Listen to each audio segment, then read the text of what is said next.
What's up, guys? How's it going? So I got a special item review thing for you. You can see from the thumbnail, obviously, but before I talk about that, what we're listening to, this features members of this band, so I figured it was appropriate to spin this. So we're listening to the Carnage Dark Recollections record. Yeah. 3 guys from Dismember plus Michael Amott. Yeah. Awesome record. I wish they did more besides this, but great one and done, obviously. So if you can see the thumbnail, what I'm going to be talking about today. This Dismember box set from Nuclear Blast. So this is called the Historia Mitoris, I think. Yeah. So this came out earlier this year, like a few weeks ago, but yeah. Let me show you the packaging first. I'm not keeping the records in this permanently, I'm just having it in here to show you, but anyway, there's the front. Love that drawing. Then, oh god, the back, this fucker's heavy. Awesome picture. You see Dismember, established 1988, very rad. Then this just pulls out like this. Take off that. And then there's the front of this. And then the back. All the albums, everything included, so you can see that. Alright, so enough about that, let's get into this stuff. So let me show you the booklet it comes with first. A bunch of awesome pictures from back in the day.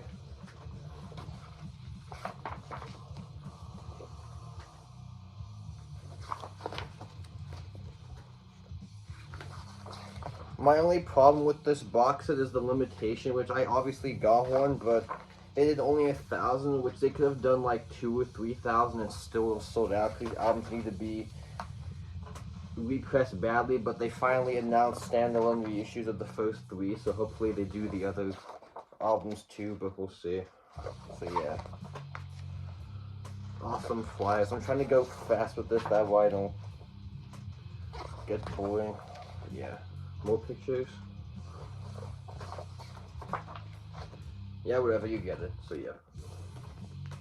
Awesome booklet. Which I know there were some versions that came with a slip mat and a t-shirt, but that was more expensive. I didn't feel like buying that, so whatever. Alright, so first up, let's talk about the demo compilation. So this is called the Complete Demos from 1988 to 1990. So obviously it's just the demos. Pretty different from their first full length. It's almost like D-beat crusty, especially like the drumming. It's not really death metal, it's more like they were listening to some of the early D-beat crust bands. You can definitely tell there's a lot of influence in that, but with more like guttural vocals. But definitely a different beast from the first full length. Not really tremolo picked at all, mostly these kind of beat, but cool historical artifacts anyway. There's the front of this, then the back. You guys know most of this record is the point of me showing this is to show what it came with, not really to talk about the whole albums in depth because you guys all know these records. But yeah, there's that. Nice gatefold. Let me show you that better. There's that again. And the back, what's that? Oh, this is what this is. And then this one is on a nice yellow. It's very awesome. Yep. That is the Complete Demos 1988 to 1990. And then the debut, obviously, Like an Ever-Flowing Stream 1991. Definitely one of the best death metal records from Sweden. Easily, probably, maybe my favorite. It's hard to pick, but definitely at least in the top 2 or 3. But I like this better than Left Hand Path, honestly. I think it's like more memorable. But Left Hand Path is good, but I think when it comes to the battle of which is better, I'm on Team Dismember. But yeah. Anyway, super great, iconic Dan Seagrave painting that you all should be familiar with. Anyway, there's that. Back of this. Another iconic band picture. Favorites on this one, Override the Overture, obviously, but besides that, probably Skin Her Alive and Dismembered. But yeah, this whole album's fantastic, obviously. Guys in the band. Insert. And then this one is just on a blue, I think. Yeah, nice blue. Very rad. Great record, obviously. Stone Cold classic that most of you should own. Yep. Awesome. And then Indecent and Obscene. This might be my favorite by them. It's either this or the debut. I go back and forth, but it depends on my mood. But favorites on this one, Skin Father, obviously one of their best songs, and Reborn in Blasphemy is another highlight, or Soul Devourer. Anyway, front of this one. Kind of boring, but oh well. There's the back. Guys in the band, track listing. Here's the insert for this one.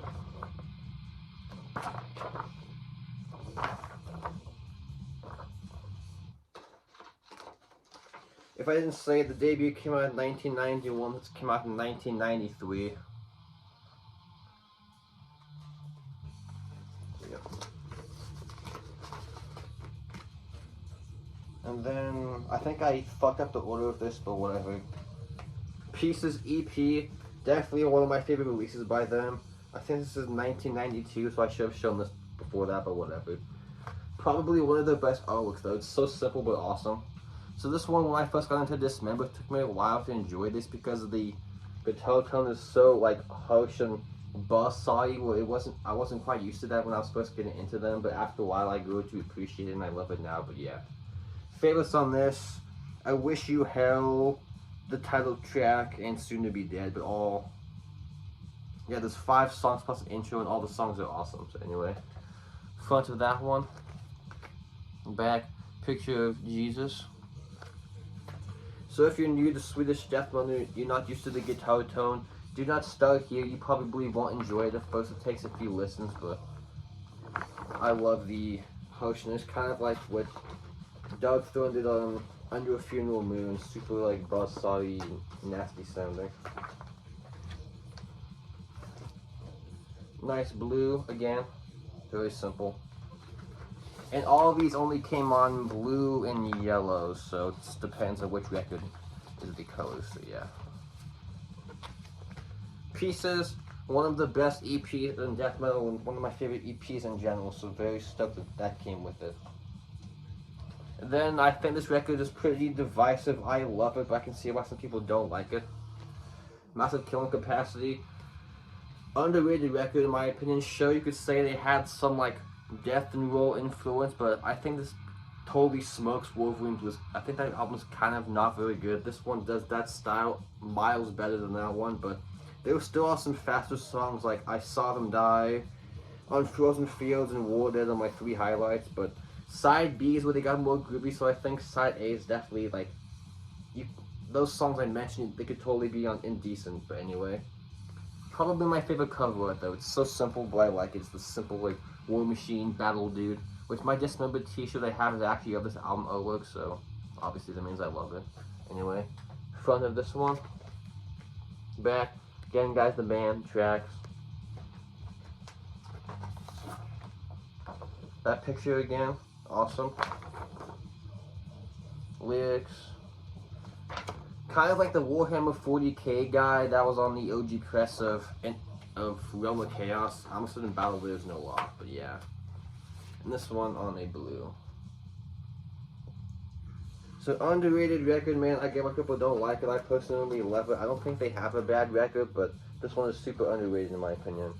But like I said, if you want to hear some my favorites, listen to I Saw Them Die, On Frozen Fields, and War Dead. Those are my 3 favorites. But this whole album's awesome. Yep. Massive Killing Capacity in 1995. And then this EP I didn't even know existed until I opened up this box set. I wasn't familiar with this until I got this, but this is a 1996, I think. And it mixed at Sunlight Studio December 1996 to January 1997, so it came out sometime in 1997. Yeah.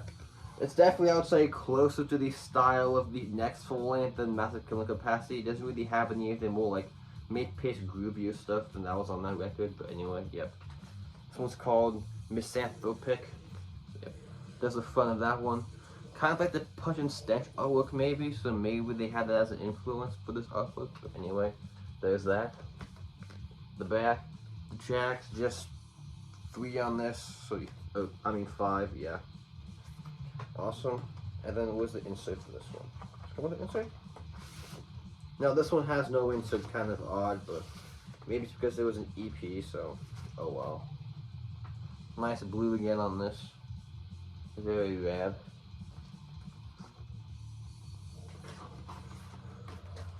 Yep, so if you want to hear a good bridge between Massive Killing Capacity, where they go to next, it's definitely this, so yeah. Check it out, that is Misanthropic, if I didn't say, from 1997.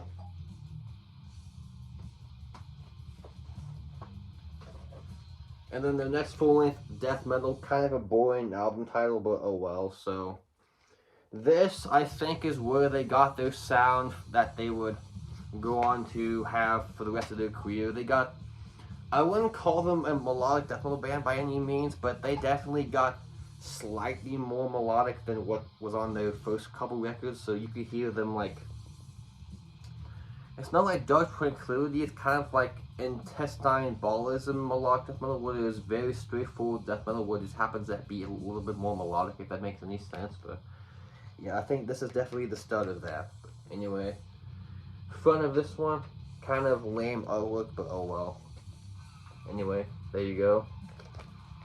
Back of this, cool logo, awesome live shot of them playing live, which I'm still annoyed they didn't play MDF like they were supposed to, but oh well. Anyway, tracks. Show you the insert for this one. And then again, just on blue, but let me put this back really quick. So again, like the other ones, on blue. Ship, awesome record. Not my favorite of the post Massive Killing Capacity era, but I will get to that in a little bit. Yep.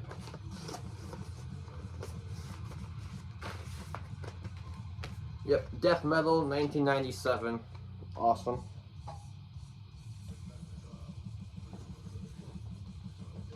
And then we got Hate Campaign from 2000, I think is when this came out. 2000, 2001, something like that. Definitely, I would say this is, well, this and the next record I would say are a little bit slower than the other stuff, but not like, it's not like a Death Doom record by any means, but they got like a little bit more mid-pace, but not like a groovy way like Massive Killing Capacity. Kind of hard to explain, but if you hear this record, you know what I mean. Favorites on this one, probably Beyond Good and Evil, Petrol 17, and Death's Cold Embrace. But yeah. Front of this one. There in the back. Check this thing. Guys in the band again. There's the lyric sheet.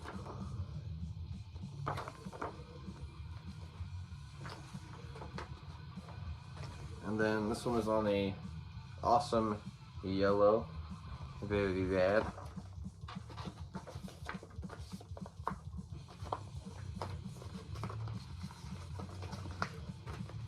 Ship Hate Campaign 2000, I think. 2000 and 2001. Okay, so Dismember, in my opinion, don't have a bad record. They've never come even close for me, but if I had to pick a least favorite gun to my head, I couldn't say no. This would probably be my answer. Where Iron Cross is gross. So when I first got into them, besides the EP, this was their only full-length that took me a few listens to get into. I'm not necessarily sure why. It's not bad, obviously, but it's still awesome. But I'm not really sure what it is about it that I don't love it like the rest of them. But I don't know. Kind of weird, but oh well. This is the only one I have on CD too, so yeah, I've had it for a while, but oh well. There's the front. I don't know if that's Dan Seagrave. It definitely looks like it. I'm assuming it is, but I'll be shocked if this isn't. But front of this one, from the back, tracks again. Favorites on there is probably Where Angels Fall to Dread, Forged with Hate, and Children of the Cross. Here's the insert.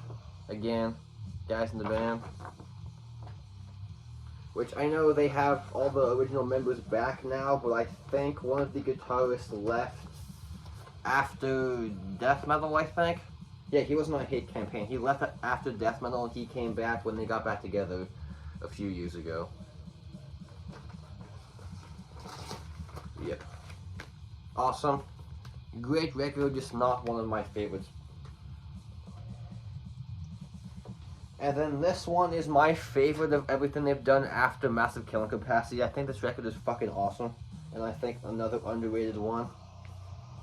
The God That Never Was. So I hear a lot of modern death metal bands particularly take an influence from this style of the record, because I say this is definitely probably the most melodic, which I don't mind, but it's not like a mellow death record by any means, but for them it's definitely more melodic and less pummeling than the first couple records. But anyway, another one of the best artworks though, I love that. So anyway, front of this one, back, tracks. Favorite on this one, the whole record's a banger, but probably Autopsy, Never Forget, Never Forgive, or Blood for Paradise is my other favorite, but yeah.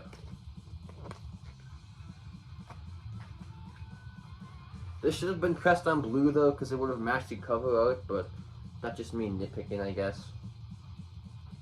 Yep.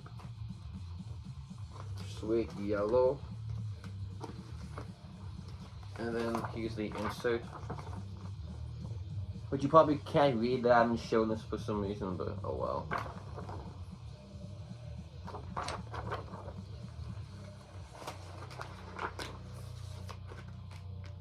Yep. Definitely, if you want to check out one of their newer records, this is the one I suggest. This whole album's killer. And then there's self-titled, which I had on picture disc, but if anybody that I actually trust wants to buy it, let me know, I'll sell you that. But anyway, self-titled, their last record for now, and this is the only one that didn't have Fred Espy on drums. I'm not sure why he quit, maybe like family problems or something, but he's back now, obviously, so anyway. Favorites on this one, probably Tide of Blood, No Honor in Death, and Under a Blood Red Sky. I don't know where I would put this. It's probably somewhere in the middle, around like, style-wise, probably like Hate Campaign, death metal eras where I think this fits into, but definitely has its own sounds anyway. There's the front, back.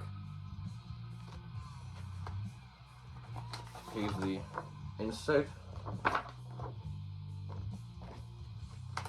And then this one is on the yellow again.